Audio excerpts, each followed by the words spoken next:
El siguiente segmento tiene contenido o opinión. La entrevista en A Primera Hora. Analizamos los hechos del momento junto a sus protagonistas. Muy bien, 8 de la mañana con 5 minutos. Estamos en la recta final de nuestro espacio de noticias a primera hora por la señal de Majestad Radio y de Majestad Televisión. Saludos cordiales a nuestra audiencia que nos sintoniza a través de la señal abierta de nuestra estación 89.7 en Pichincha, 88.5 en Manabí, 97.5 en Esmeraldas. Estamos por www.radiomajestad.com. Estamos para Majestad Televisión y el canal 3 de TVNet en Santo Domingo de los Áchilas. Y estamos en Facebook Live a través de las fanpages de Majestad Radio y de Primera Plana. Carol Murillo, académica, articulista, analista, nos acompaña en esta mañana. Carol, bienvenida, ¿cómo está? Muy bien, buenos días, Fabricio, muchas gracias por la invitación. Gracias. A ver, evaluemos el momento político que estamos viviendo hoy y quiero empezar por el tema preelectoral. Yo hacía una brevísima valoración en la mañana, espero tener más elementos para sustentar mi comentario en la emisión del día de mañana, pero a priori estamos a punto de ingresar a un momento histórico respecto del número de binomios. Hasta el día de hoy hay 13 binomios calificados ya en firme para participar. Es el mismo número del 2006 que tenía el número más alto de candidaturas. Podría haber un número 14 que sería el Partido Fe. Podría haber el 15 que es la Alianza UNES. Podría haber el 16 que podría ser Podemos. O sea, podríamos llegar a 16 binomios presidenciales en un país que está saliendo de la pandemia, en un país que tiene problemas económicos y en un país que tiene 13 millones de electores. ¿Cómo le suena a usted eso, Carol? Gracias, Fabricio. En primer lugar, yo creo que algunos fenómenos que están pasando en la sociedad ecuatoriana son precisamente el reflejo de la degradación que tiene en este momento la democracia ecuatoriana. Una degradación que se expresa en que las élites, ciertos grupos de poder e incluso los representantes actuales en el gobierno le han dado una importancia menor no solo a la organización electoral a través del Consejo Nacional Electoral, sino que los propios políticos, representantes en menor o mayor grado de esos grupos de poder, tienen a la democracia como un juego. ¿Por qué te digo esto, Fabricio? Porque esta precarización de la democracia tiene que ver con que ciertos líderes políticos de todos los ámbitos, de todos los partidos y líderes de las empresas, líderes de los microempresarios, una amalgama de líderes ven en la democracia una oportunidad cada 4 años para reorganizar sus negocios privados y sus negocios privados catapultados a cuestión de Estado. Y eso en el lado de los negocios. Y en el lado de los conceptos y de las prácticas, Fabricio, sucede que en los últimos días, a propósito de recordar lo sucedido en octubre del año 2019, han aparecido ciertos discursos y ciertas expresiones de rechazo a un momento histórico, voy a decirlo así, a la conquista de América, esas expresiones de rechazo a la simbología. Y esas prácticas son condenadas por un grupo de la sociedad y son, yo no diría que aplaudidas, sino comprendidas por otros grupos de la sociedad. Entonces, es una democracia. Digo esto porque todo eso sucede dentro de la democracia, que está dividida, que está fragmentada, pero sobre todo está precarizada. Las elecciones son una expresión de la precarización de la democracia representativa en el Ecuador. Y estas elecciones que se vienen para el 7 de febrero del 2021 podrían ser el reflejo de esto que ha denominado Carol Murillo la precarización de la democracia ecuatoriana. Por supuesto que sí. No te olvides, por ejemplo, que hace poquísimos meses, a propósito de la pandemia, la ministra de Gobierno, la señora Romo, llegó a decir que el voto no debería ser obligatorio, como si estuviera en sus manos, es decir, en las manos del gobierno, decidir algo tan propio de otros espacios como es una reforma al Código de la Democracia. Es decir, no se toma en serio en la democracia siempre y cuando no esté en las manos de las élites, siempre y cuando no esté en las manos de quienes, por ejemplo, a través de los medios de comunicación, enjuician, menosprecian, etcétera, etcétera. Ahora bien, hoy tenemos 13 binomios calificados, uno que está por calificarse, uno que está en subsanación, 2 inadmitidos, de los cuales uno va a tener que ser inscrito. Ideológicamente, ¿cómo podemos conceptualizar esta campaña electoral que se avecina con base en ese número de binomios, Carol? Y le hago esta pregunta porque para algunos va a ser un sector político al que le denominan el correísmo, la Revolución Ciudadana versus todos. O sea, la Revolución Ciudadana versus el resto del mundo, para parafrasear un término futbolístico, ¿no? Los amigos de Messi versus el resto del mundo, dicen algunos. En este caso, ¿es así? ¿Es tan así el correísmo versus el resto de organizaciones políticas, Carol? Lo voy a decir de la siguiente manera. Yo creo que en esa playa de candidatos a la presidencia de la República hay un elemento común. Todos ellos son neoliberales. Podríamos hacer tal vez una excepción en algunos personajes, pero la mayoría de ellos son los continuadores del actual modelo económico que ha seguido el presidente Lenín Moreno. Sobre todo el candidato Lasso. Y hay muchos otros, Fabricio, que uno pensaría, porque no tienen ninguna posibilidad, ni siquiera de llegar a la primera vuelta, que lo hacen hasta para llenar el currículum de sus vidas. Pero no hay una separación ideológica estricta, yo diría que en 12 u 11 de los binomios que se están presentando. Respecto al correísmo, mira, una cosa muy digna de un análisis más profundo, pero lo voy a adelantar un par de ideas. El correísmo siempre ha sido, digamos, como el muro de contención de aquellos que miran el mundo desde la lupa del neoliberalismo. Ese muro de contención, que supuestamente lo encarna solamente Rafael Correa, en estas elecciones se presenta de otra manera. ¿Cuál es esa otra manera? Es que hay correísmo aunque Correa esté fuera del país. Hay correísmo aunque Correa esté sentenciado por una corte que realmente no merece el respeto de la sociedad ecuatoriana.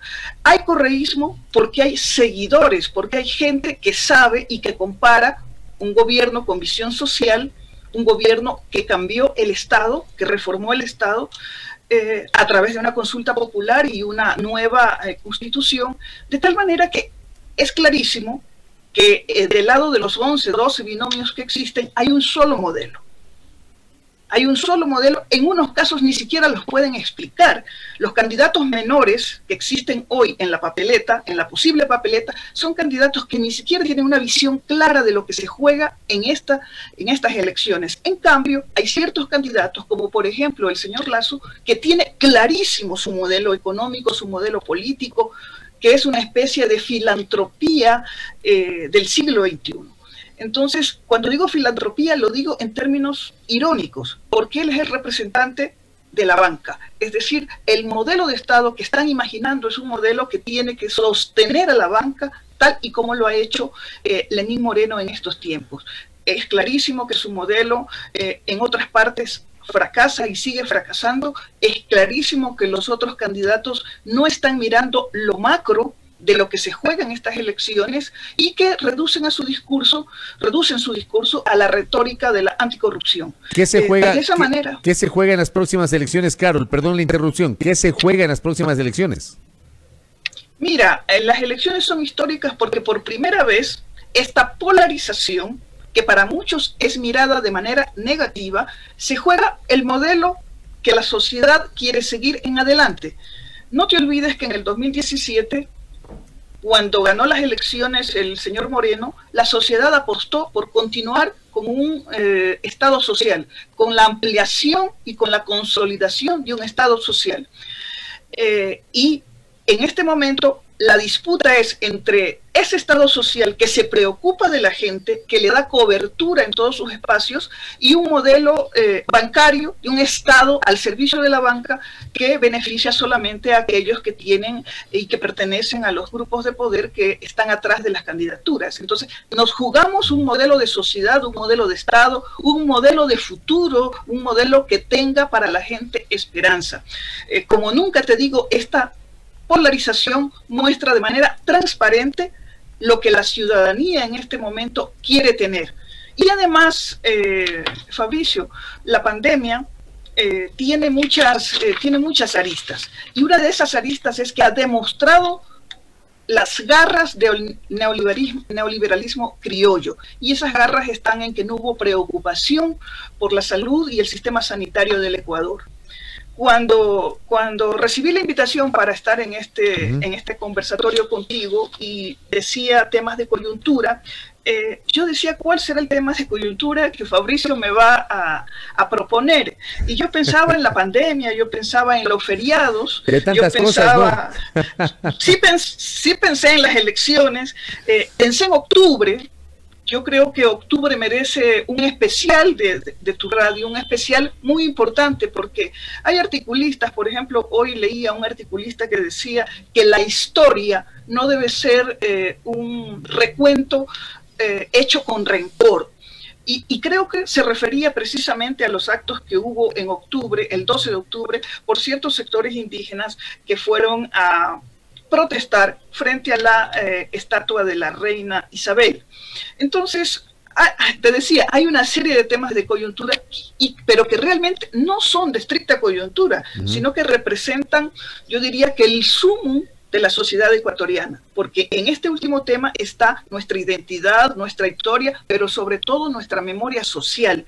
Historia vista con rencor no es lo mismo que recordar con memoria, con la memoria social que guardan nuestros pueblos ancestrales y contemporáneos. Ahora, usted, Carol, ha señalado y ha sido crítica, ha hablado del neoliberalismo, ha hablado del modelo adoptado por el presidente Moreno, ha señalado el tema de Lazo, pero hay sectores que en contrapartida, por ejemplo, critican la opción de la Revolución Ciudadana, la opción que representa Andrés Arauz, y dicen, ¿no? Muy parecido esto a lo que en su momento también se dijo en el año 2006, que Arauz representa el que el Ecuador vuelva al camino que finalmente nos va a llevar a ser Venezuela o Cuba. ¿A usted cómo le suena eso, Carol? Bueno, a mí me da un poco de risa porque hay un reduccionismo y hay un sentido común que el propio neoliberalismo, a través de sus distintos canales, incrusta en la mentalidad de la gente y de ciertos políticos que sí saben que no es así, pero que lo repiten. Mira, te pongo un ejemplo que no sea el Ecuador. Dos cosas han sucedido en América Latina, en América del Sur estos días. El primero fue que el señor Luis Arce gana las elecciones en Bolivia por el partido de Evo Morales. Y inmediatamente estos días ha habido manifestaciones fascistas pidiendo, rogándole a los militares que por favor se hagan cargo del país porque Arce va a llevar el país, el comunismo, etc. Y en Chile ha ganado una consulta, el apruebo, es decir, la gente es partidaria de que la constitución de la dictadura de Pinochet por fin sea reformada o se haga una nueva constitución. Y los discursos en redes sociales, en medios, es que lo que quiere esa masa de gente, más del 70% de la masa chilena, es volver a los tiempos de Allende. Entonces hay solamente la construcción de un miedo ideológico. No hay una reflexión política de los momentos que está viviendo América Latina. Y en el Ecuador, dije esto para contextualizar mi respuesta a tu pregunta, y en el Ecuador nuevamente surgen estos disparates de pensar que la opción de Andrés Arauz, el proyecto político, el nuevo proyecto político, el nuevo proyecto de la Revolución Ciudadana, para decirlo en esos términos, va a conducir al comunismo, va a conducir a un escenario como Venezuela. Díganme las personas que están escuchando, ¿cómo es posible que esas personas que dicen eso y que además son partidarias del neoliberalismo, que además están en el gobierno, que además simpatizan con el gobierno, puedan comparar la situación que dejó el presidente Correa luego de 10 años de gobierno con la situación que está en otros países y no por sí mismos. Venezuela no está por sí misma imbuida en una crisis social y económica y hasta humanitaria porque ella lo quiere. Pero hay una corresponsabilidad colectiva en Venezuela, o sea, no es solo de la oposición o no es solo del gobierno. A mí me parece que hay responsabilidades de todos los sectores y creo que sería un error decir que es solo el gobierno, solo la oposición. También hay que añadir el tema internacional y todo lo demás, sin duda. Lo voy a decir con dos cosas. Primero, tiene un bloqueo económico silencioso y segundo, tiene una injerencia directa de los Estados Unidos. No es que lo que sucede en Venezuela solamente acontece y pertenece a los venezolanos, sino que se juega geopolíticamente los recursos naturales que tiene Venezuela.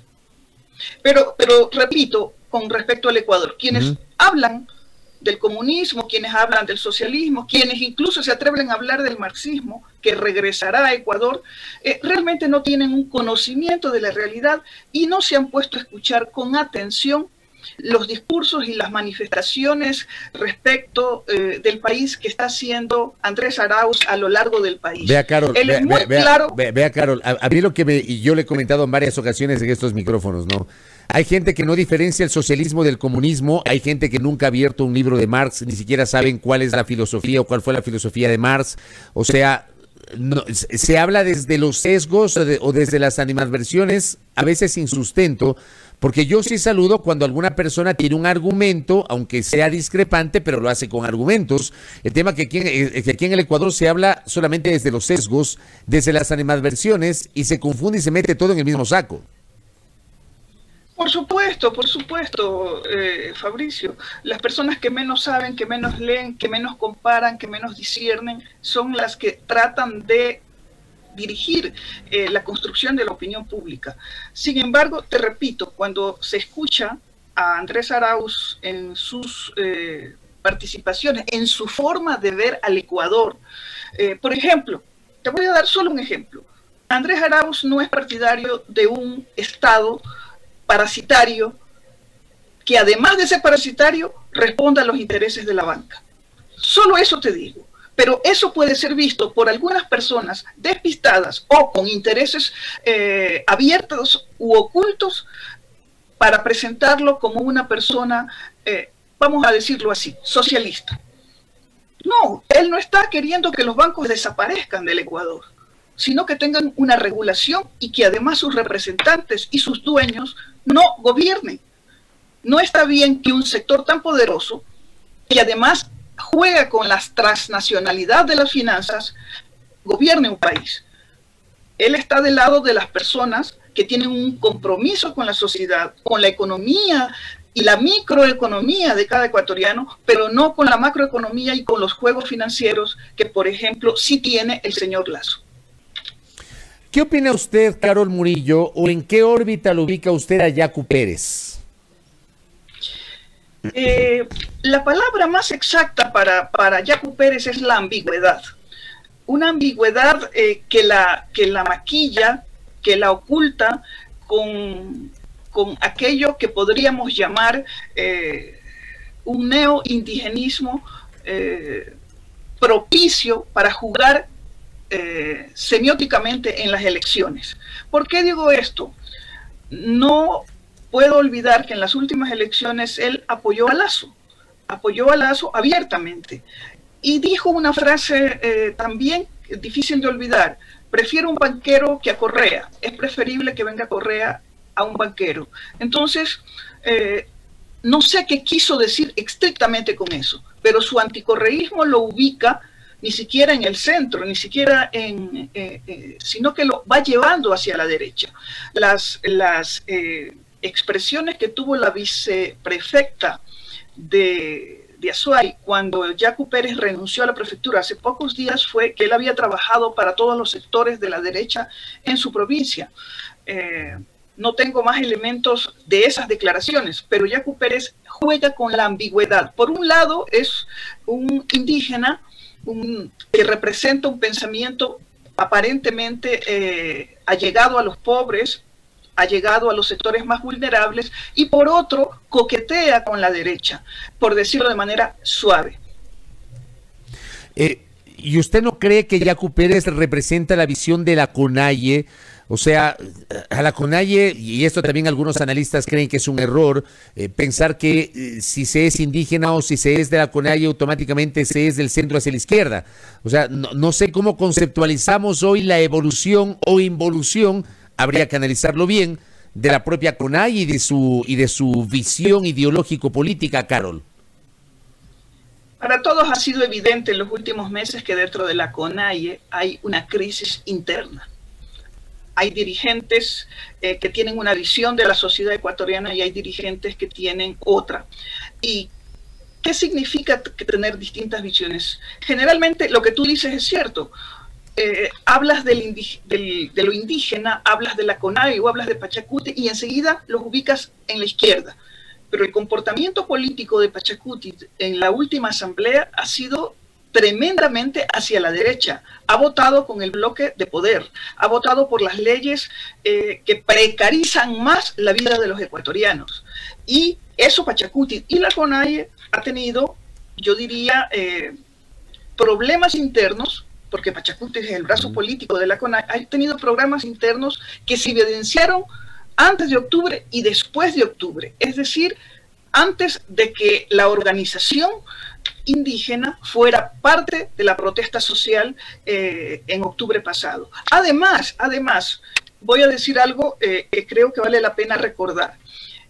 Por mucho tiempo, la visión política de la CONAIE tuvo que ver con una visión etnicista, es decir, todo el desprecio histórico y la marginalidad que ha tenido el movimiento indígena se debía a una cuestión racista, a una cuestión étnica.